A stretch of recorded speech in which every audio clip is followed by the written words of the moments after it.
Spoken name. He lurked in the shadows, waiting and hoping she wouldn't take a different route. This was her usual room. He knew that. He knew her. Ghost of Me.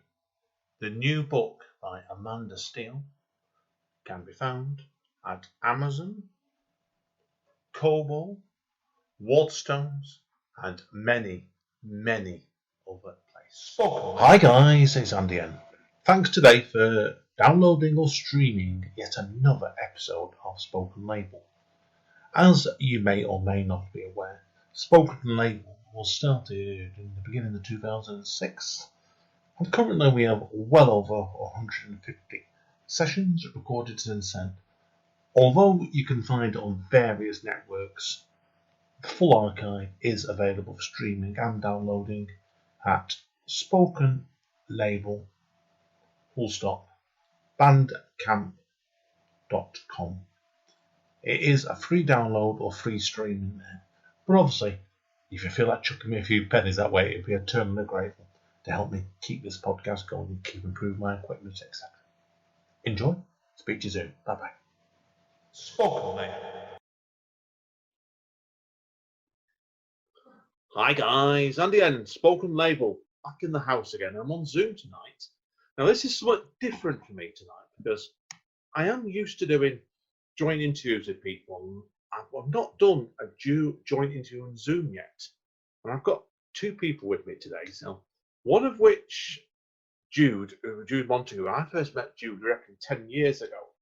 And she's a close friend of hers today with Stephen Ball, and they've just done a project together.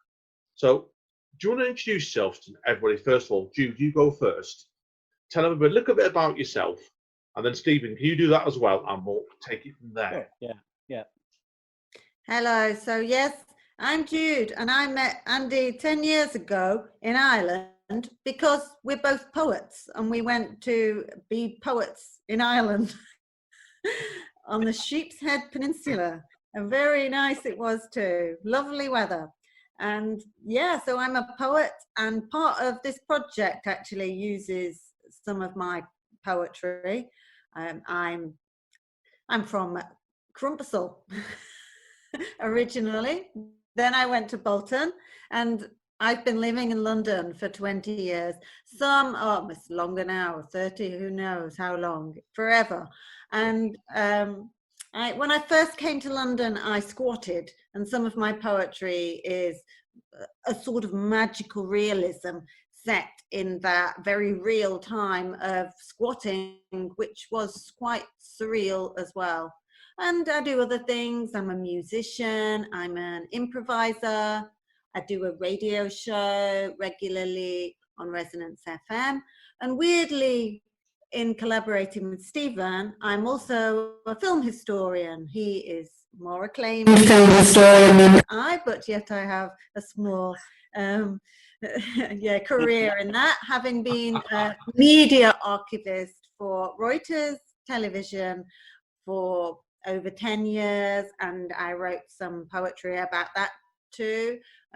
Jon Snow gave me a glowing credit for my work, and I'm a media archivist, and my specialist media history is in the early cinema. And I've just done for the BBC Ideas, coming out next week, a little animation on history of music hall.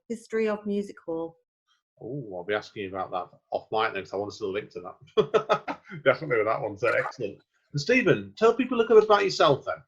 Yes, I mean, I think, Jude's very generously said I'm a film historian. I'm not really. That's way too. That's kind of right. You know, that's way above my. What's the phrase I use? Way above my pay grade or whatever.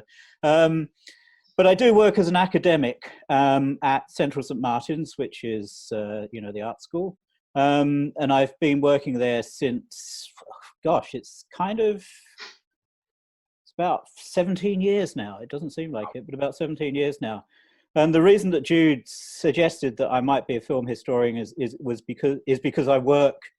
When I first started working there, it's not so much these days. I was working as part of a collection of material around British artists' film video. which was set up by a guy called David Curtis, who's since retired, but I'm still there. But I'm not so much a historian really, or even kind of an archivist, although all those kind of elements sort of I touch on those aspects of kind of film academic work, I suppose. But it really comes from the fact that I'm an artist myself. So I'm an artist who's worked in film and video for many years. And so, so that was really where kind of my interest in getting involved in that sort of work came from. And that sort of sustained me for the last, as I say, 17 years, which is crazy now I think about it. I didn't think I'd be there for more than a few years.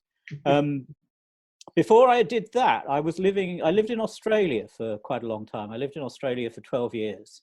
I'm from London originally, but I went to Australia at the end of the 80s and didn't come back until the year 2000. So a lot of the work that I do does have some kind of relationship to Australia in one way or another. I mean, I've done a lot of work where I've collaborated with, since I've been back in the UK, I've collaborated with Australian artists and put on exhibitions and curated shows and worked in collaboration with them and so on. So that sort of still remains a strong connection, and I'm married to an Australian as well. So we quite regularly go back. So I keep that sort of connection quite strong. My involvement in doing anything kind of music related probably stems back to when I was very young, when I was involved in, well, not really a group, it's a duo, there's two of us, called Stormbugs, and we were kind of part of the late 70s, early 80s sort of cassette DIY scene. And we put out quite a lot of material on cassette tape, but also a few records. But really stopped doing that kind of with any intention in the early 80s. But then started again about 16 years or so ago. So Philip Sanderson, he's the other member of Stormbugs, and I have occasionally, intermittently, it's not a kind of continuous thing. It's when we get around to it, when the urge takes us, we do a bit of work. So we've released a few CDs of Stormbugs and have done the occasional performance as well. But as well as that, I've more recently, so within the last 5 or 6 years, I've started working much more on my own kind of solo work as well.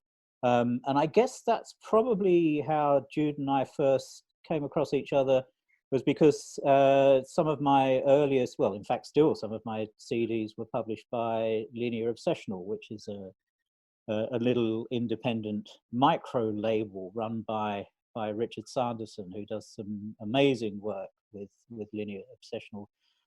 Richard kind of knows everyone, doesn't he? He's and as a result, he manages to put together a really kind of interesting roster, I suppose you could call it, a roster of artists. It's got a great roster on clips. Certainly, I'm very familiar with his work. Most because obviously what I've seen I can't do because of Jude. I've been listening to it certainly, and I do like his roster, and I think there's a lot of great stuff on there. Yeah, he's very generous. He has a very kind of generosity of spirit, although he's kind of, his main sort of area is improvisational material. He's also, he's quite generous in recognizing that other people do other things that are just as interesting as improvisation. So the work that I did, the music that I did has mainly been kind of based around songs. I kind of, because I kind of write as well, I got into this kind of practice of writing songs and thinking about, particularly in terms of what a song lyric could be based on. So I would use all sorts of sort of sound material, found material often as the basis for song lyrics and so on. So I'm a kind of, I suppose you could say that I've become a sort of experimental songwriter, whatever that means. Brilliant. Whatever that means. Make of that what you will. Now, you both told me off mic already where the origin for your name came from Crumpsall Riddle. And yes. Do you want to either of you tell people where the idea of your name came from? And then, obviously, linear obsessions obviously can get you both together to this project, where the project actually originally came from, the idea for it. So I'll go because Stephen's just had the previous go. So in the interest of fairness, it is my go. So Crumpsall Riddle, it's an odd name, isn't it? I say so. And I think most people think, what is that? If you know like I do, because I was born here, you know that Crumpsall is a place in Manchester. It's the place I was born. It is the place where my granddad lived. My granddad was a huge influence on me. He was a cellist in the Halle Orchestra for 44 years. I used to spend every Saturday at his house. He was one of the first musicians that played with the BBC, even before it was the BBC, when it was still 2ZY, which nobody knows what that means now, but that is the BBC in Manchester before it was the BBC. And he was one of the main musicians right from the start, fresh from the music college. And yeah, so Crumpsall, I loved going to his house. I lived there in the house next door to my granddad, first bit of my life. And then when I was older, I kept going back to have piano lessons with Miss Musgrave. And on Saturdays, I would go to my granddad, Sidney Wright's house, and we would spend the day together. And I just loved it. And I loved being there. I loved spending time with him. And I loved poking about in all his antique things, because he was terribly stylish. All these things from the 1920s.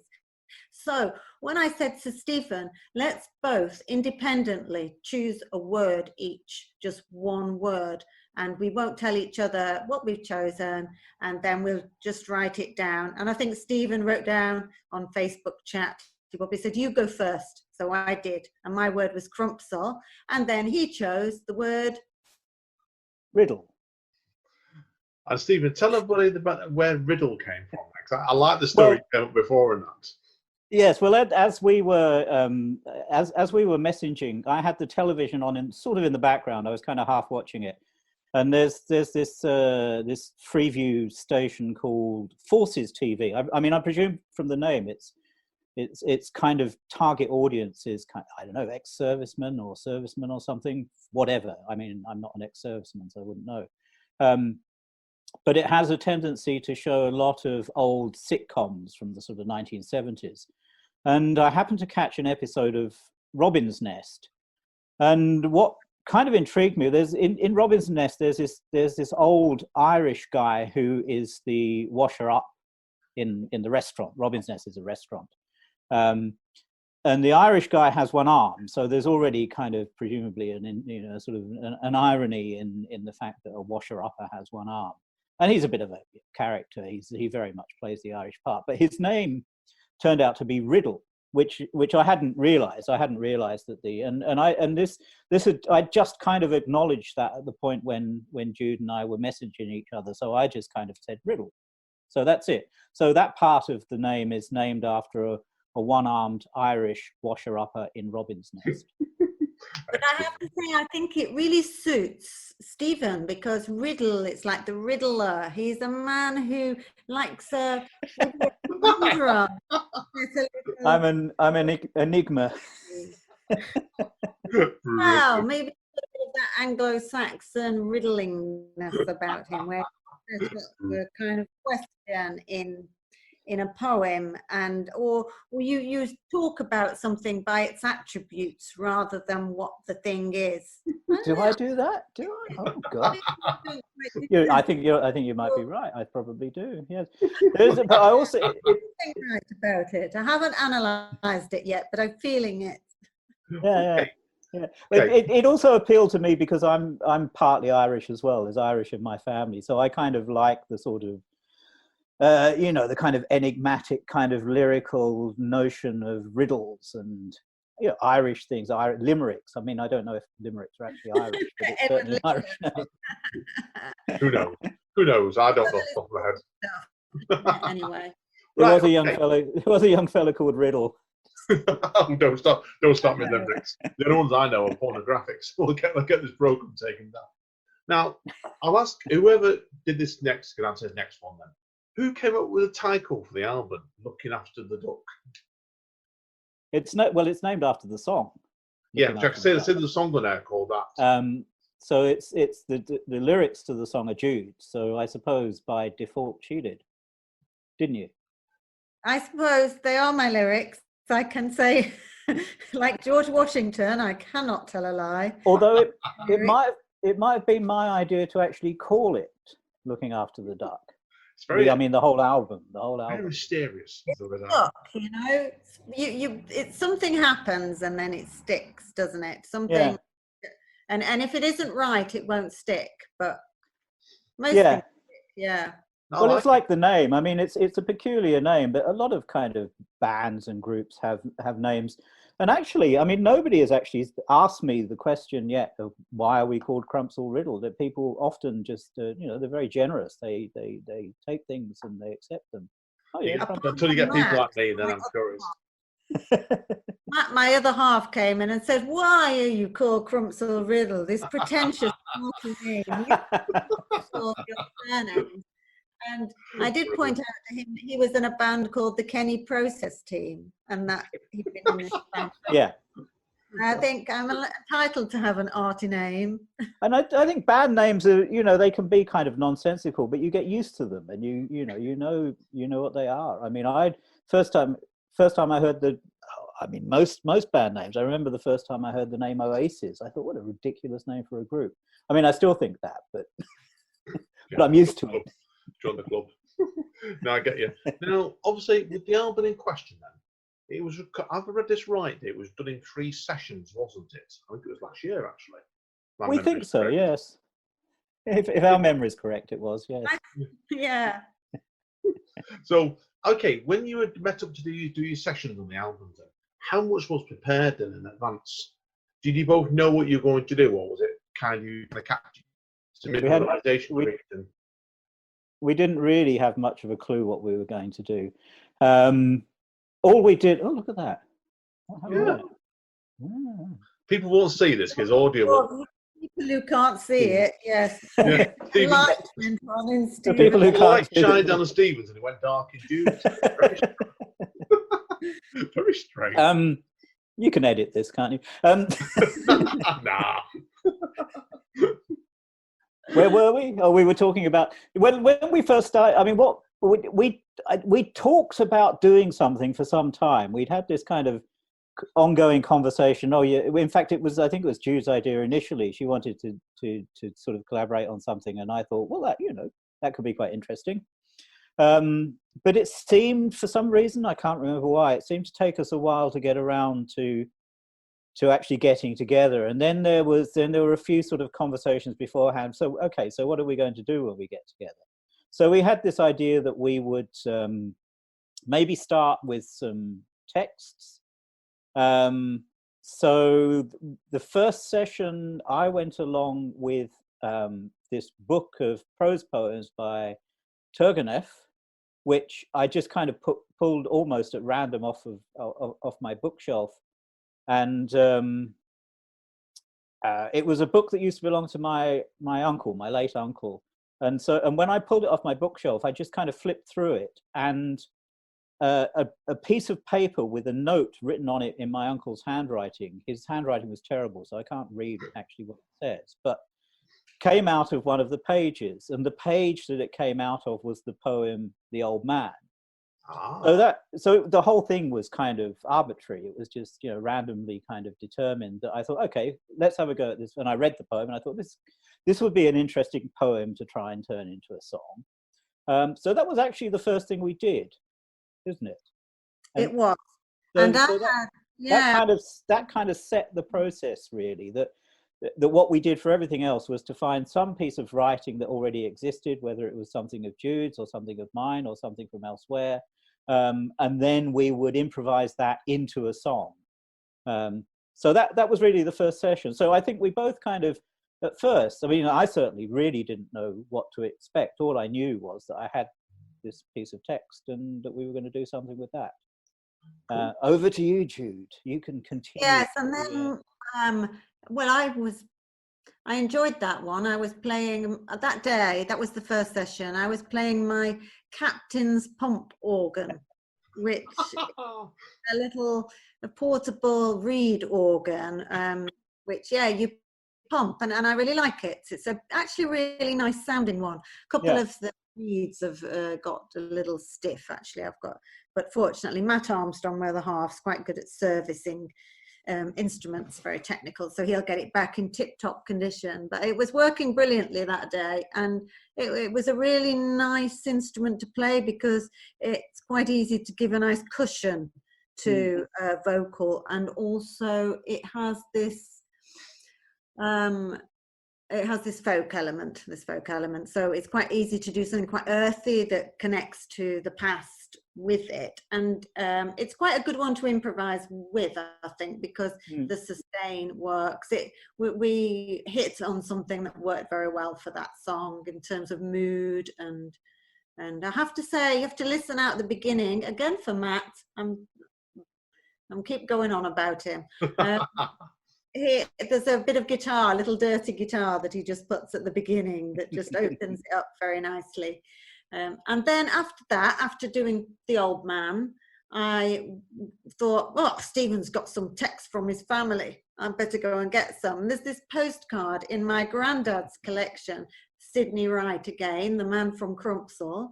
He has a selection of postcards, most of which are quite boring because he was a really nice guy. So they're all written about his wife, about being on tour with the Halle Orchestra. Oh, the weather wasn't very nice. I walked down to the sea. We had a good concert this evening. Love you very much. Wish I was at home with you. This is the kind of, mostly the postcards. But there was one postcard that was written by someone else to his wife, Marjorie, my grandma, and it had this lyric that now it's a lyric. I had this text, dear Marjorie, do not open that thing that Gladys sent. Tell Dick I have told you not to. I am writing to him today, telling him not to have anything to do with it. I don't think Gladys had any right to ask Dick to do it. She had no right. I was wondering where the idea of that piece came from now, and it asks the question that that's why I'm interested. So yeah, definitely. So, and obviously these were on your first session. So how did it compare then, Stephen? I'll ask you this next thing. When you did your second session, then did it start flowing a bit easier to the pair of you? I don't think it was particularly difficult from the start. I mean, I think we sort of got into a process of working fairly quickly with that first one. It sort of, it suggested itself, this idea of having some kind of text and then improvising around that until it became a song. And it didn't seem to take us the whole process is a bit mysterious to me. I just started singing and Jude just started playing and something happened. I mean, it was really as straightforward as that. I think. Is the word I use. Sorry? Magic is the word I would use then. Magic, yes. There's another word. Like that. Copy Jude there. But I think we kind of understood what each other were doing somehow. There was a sort of way that we kind of locked into, I don't know, what sort of musical terms could you use? We locked into a groove or something. But it was a kind of sense that, so I would just start singing something, Jude would start playing something, or vice versa, and it would become a song very quickly because the words were already there. I think if we decided that we were going to actually write a song from scratch, with a bit of text, that would have been making the text from scratch. That would have been an entirely different process. Oh, we can do that next time. Yeah, that's for the album number 2. Number 3 after the Panto album. Oh yeah, after the Panto, yes. Yeah, we'll come on to that in a minute. If everyone's what they're doing next, we've just started the album for them. So I think we fairly quickly got this kind of process happening. So things just kind of fell into place as we did that, really. I mean, that's what do you think, Jude? Do you think things? They obviously fell into place. Otherwise, we wouldn't have this record. Yeah, it wasn't Or difficult. be speaking to each other, yeah. Yeah, no, we would probably. It was fun.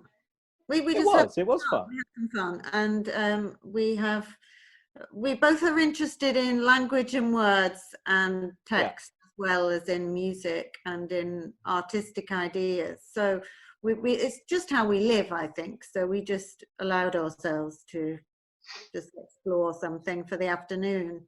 Yeah. And I think we're kind of quite used separately as artists to doing this in our own zones. So we just sort of took that our normal sort of inquiring artistic practice and shoved it together. And we're both musicians and we're both writers. So there you go again, calling me a musician. Musician. Well, somebody who works with music. Yeah. We're both human beings, so it was not too difficult. I mean, I'm not really a musician in the sense that I don't, I can kind of find my way around various things for making sounds, which kind of may end up sounding a little bit or musical enough for my purposes when I'm doing my own work. I guess the other thing for me was that I don't usually work in a live way like that. I tend to build things up gradually over time. And when I work with Philip in Stormbugs, we tend to work remotely and we just kind of share files. He lives in Hastings and I live in London, and we kind of move between the two. So, digitally, we only ever meet up if on the very rare occasions when we actually play live. So to actually record something live, because most of those recordings on the album are probably second takes, I would say most of them are first or second takes, probably only the second or third time we've actually performed any of the songs. So they're very fresh, they're very immediate. And I don't usually work like that. To me, that's it was a completely new way of working. So I really enjoyed it. It was a chance to try something that I'd never tried before. And, at my age, you don't often get that kind of opportunity. When you reach my kind of age. I'm probably older than you, right? I doubt it. How much do you reckon our combined age is? I know okay, Jude, in your case. Experience. Yeah. In your case, I think I know what the answer is. I know Jude, in your case, I know you like to. I know you for your improvisations a lot, really. So how did it feel to you then? I'll keep it off age. Age is a sensitive topic. Yeah, I like to improvise, but I don't really like free improvisation as much as I do sort of improvising with song and improvising with ideas. Free improvisation where you're supposed to sort of stand there and come out with a sort of incredibly different notes or something new at every point and free your mind in some metaphysical way isn't my personal choice of improvisational style. I like to improvise with ideas, songs, and sometimes text. So I do like to do that. It isn't my only practice, but sometimes I use improvisation as a means of writing as well, writing songs rather than just, because if you sit down, your process of however you write informs what comes out at the end. So for example, if I'm writing on MuseScore or Sibelius, a computer software for a score, that I tend to write it certainly influences what comes out in the end, especially because I'm lazy. So if the computer just does something, I think, I can't change that. That sounds all right. And say if I'm writing with the drum machine or something, then that tends to influence what I do. Although I do sometimes interrupt drum machines with other pedals that stop and start, and that's quite a nice thing to do, especially when you're using old vintage technology. So there's different ways that you write, and improvisation is one of them that influence how the song comes out. And so that's part of my writing practice that I do sometimes, and I really like it. Cool. Yeah. Now, And obviously, I think sorry, Stephen, go on. Yeah. So I was just going to say, I think that idea of kind of improvising with text is probably, in that sense, is kind of something that we have in common, because actually the first CD that Richard Linear Obsessional released of mine was a CD where all of the songs, the lyrics for all of the songs were transcriptions from daytime radio or soap opera. It's called Life of Barrymore. Actually, the title track is a transcription of Michael Barrymore's interview with, what's his name? That disgraced daytime, can't remember his name now. Anyway, so I basically kind of transcribed this stuff from TV and radio and turned it into song. So it's a kind of similar process in that sense. That's it's finding a text and then thinking, how does this become a song? It's funny because I think that was my first work through Richard that I was aware of from you, of your work, and I really liked this album. It's a really good album, and a lot of people thought that was a great album too. So yeah, I was aware of you as a good worker in this way, but also I used to had parallel with my practice anyway, because being at Reuters, I was saying I did the poems about from the Reuters video, which is taking media and working with it in another form. And I also used to, not so much now, now I don't work there, I used to take Reuters stories as well and sing them live. I used to take the quirky, the silliest stories, and used to go and perform them at clubs with my with my Korg, with my micro Korg or my LSs, and sort of take the stories about animals and artificial limbs, and there's some very sort of quirky stories in Reuters, and I used to perform them live, which was nice for people because, like Stephen said earlier, can a song be about? And I think really songs can be about many things, but they often aren't. So in fact, it's unusual for them to be about unusual things. Usually the only time you get songs about unusual things is when they're part of a theatrical production. So like a musical, and then suddenly you'll get a song about something quite odd because something odd is happening in the musical and they put it into a song. But generally, like for, popular music, you don't really get songs about very many different things. You do sometimes, but not a huge amount. Right, okay. I want to ask next then, obviously, we're running up start. I'm keeping an eye on the time here as well, and obviously it's going to be the recording will start beeping at me in about 10 minutes. But what I want to ask you both to conclude with is, obviously, have you got any gigs planned for this album, do you reckon? Obviously, when we get the virus situation out of the way. We haven't got anything planned, but I think we would probably quite like to do something. Yeah, I'd love to. I would. You know what? I'd like to take my pump organ out, the Captain's pump organ out, and play that. Yeah. Like that worked really well. I just take out texts and do it. Just cool. Yeah. What musical thing are you going to take, Stephen? Are you just going to, because you've got a great voice, but are you going to bring a musical element? I don't know. I could bring a guitar or something. I don't really have anything apart from that. I mean, I do a lot of work with software and computers, and I wouldn't really want to inflict that on what we do because that would change the nature of it too much. But just my mellifluous tones, which Richard describes it as crooning. I'd never really thought of myself as a crooner, but maybe I am. It's, crooning is a noble singing technique.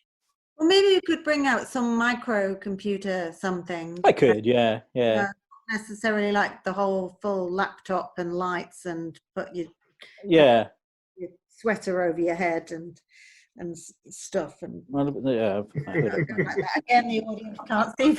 Hang on, guys. I'll tell you what. There, look at this now. Now, people can't see this actually on audio. But we're all sat here with hoodies on now, basically. Yeah. We also need to. Yeah, maybe not that, but maybe something. They're Now, Right. Stephen just put some sunglasses on. I've got sunglasses in the other room, but I'm not going to go get them. Oh, I've got none, and I don't care. I've got a face mask I can all put on, but you won't be able to understand a word of what I'm saying then. So I've got 2 big biros I could stick up my nose. Well, that's Yeah, do that. Yeah. I've got a whole load of them. spoken label art magazine tonight. It's for an art. I've got one. Why have you got all those? Art, just for art, Stephen. I've been told to About need some to pencils. drawing through carbon paper with. Oh, hang on. I have two. I have 2 pens now. I just realised. Someone's got 4. Okay. Yeah, all in my ears, and yeah. Yeah, this is great radio, isn't it? I was laughing. So maybe we should get back to the album. Yeah. Yeah, I've completely lost track of what we're talking about. Steve. Now, people know Stephen's got his pencils fighting there at the bottom. Yeah, which is something that avant-garde artists do a lot, isn't it? So trying to line them up with the laptop camera is quite difficult. Oh, no, it's quite interesting. That was exactly the same with the pens as well. Yeah, it's impossible. If the listeners could see this, they would be very impressed. Wow, look at that. I know. Look at that black spot. That's quite good. Yes, Crumpsall Riddle have no plans to play live, but they could have them quite quickly. Opportunity arose. Yeah. You obviously you both. Maybe we should do a live stream. I've been thinking. I think we should with pencils and pens. Yeah, I think you should. Yeah, definitely. The pencils doing this. Yeah. Oh, spectrum. That. Yeah. Now, do you both anticipate you'll do a second album in the future? Do you reckon, seriously, to conclude? Is what? Do you both anticipate you'll do a second album then in the future? I'm never working with him again. No, forget it. Forget it. That's it. I'm split up. I like it. Too I'm much not trouble. wasting another 3 days of my life in a cabinet with postcards of my granddad and Ivan Turgenev. Oh, I don't know. This is the most productive 3 days you ever had, I would have thought. Yeah. Oh no, I have to forget you're endlessly prolific and always doing stuff, whereas I just do nothing the rest of the time. Well, I think we could do a second album. I quite like it personally. I think it would be okay. I think we don't waste so much time this time. And I think we do have at least maybe 2 or 3 other albums in us. There's the Panto album that we're going to do for Christmas. Yeah, it's got to be done. That'll probably album, so yeah, let's definitely. do it I don't that'll know. probably have to be the next. Yeah, definite. Record it 2 days before Christmas and release it the day after.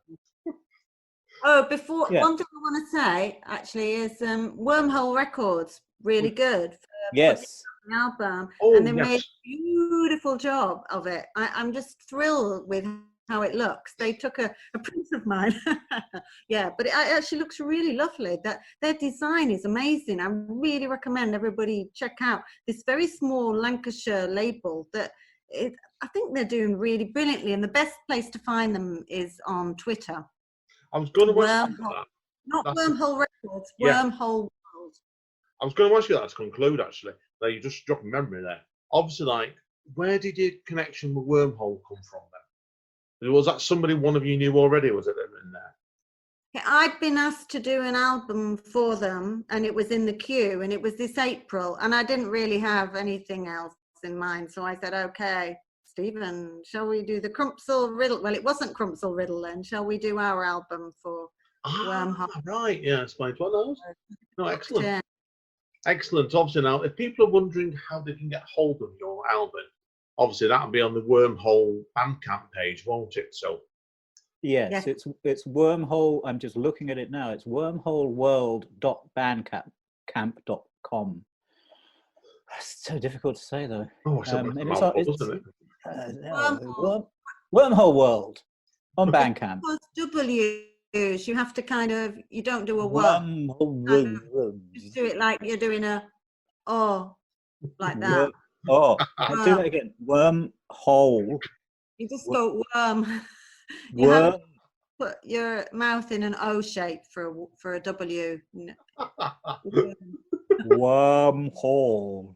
What? Wormhole world. Brilliant. Wormhole world. Right, guys, we're out of time here now, so I want to thank you both for tonight. You've kept me massively entertained. I need a quick word with both of you off the mic. So what we'll do is we'll count as the end of the program now, but also a quick off-word mic. Okay, so thank you both for tonight. Thank you, Stephen.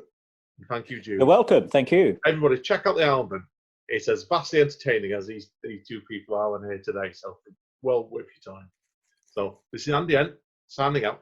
Thank you again, guys. See you all soon. Spoken Label.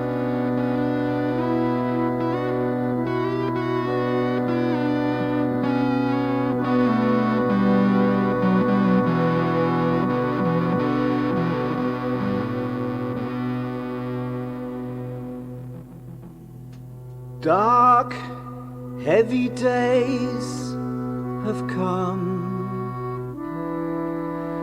There are your own maladies,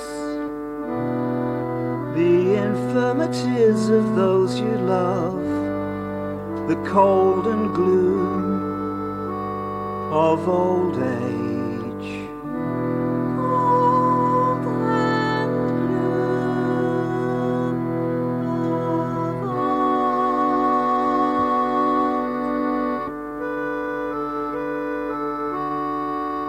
Everything you were fond of, to which you had attached yourself irretrievably, falls and is gone.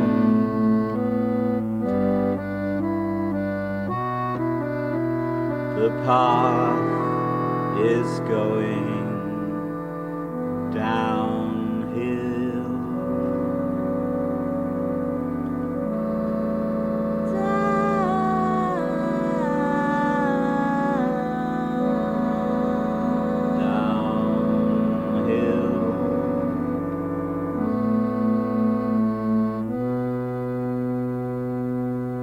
What should you do? Grieve, mourn, that will not help yourself or other people.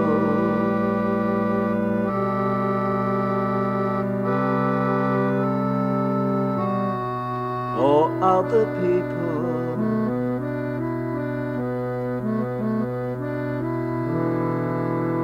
When a tree is shriveled and bent, its leaves are smaller and fewer, but the green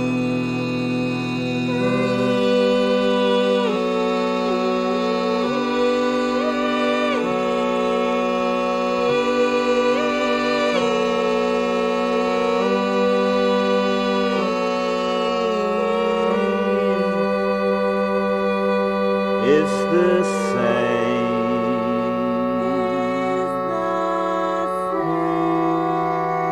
It's the same.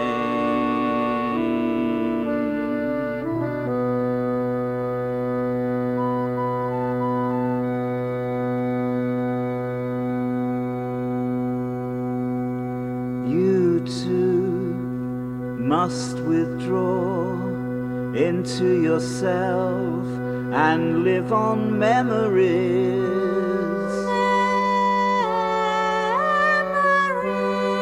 Memories.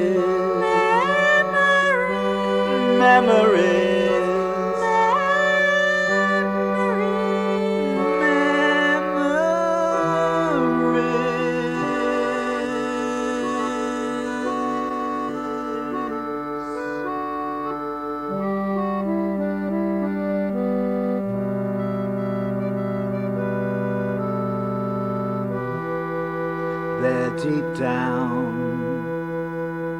at the very bottom of the concentrated soul, the former life, accessible to you alone, will shine forth in all its fragrance, still fresh green, in all the love and vigor of spring.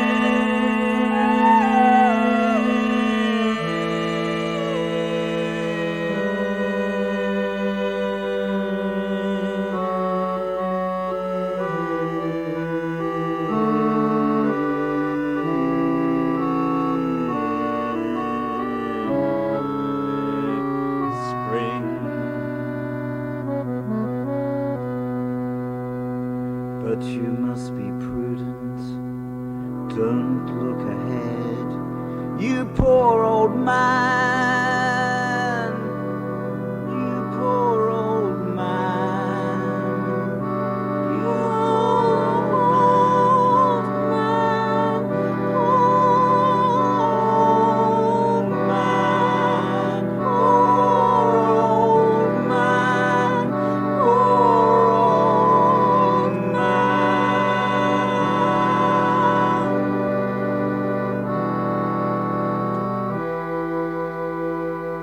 Dark, heavy days have come.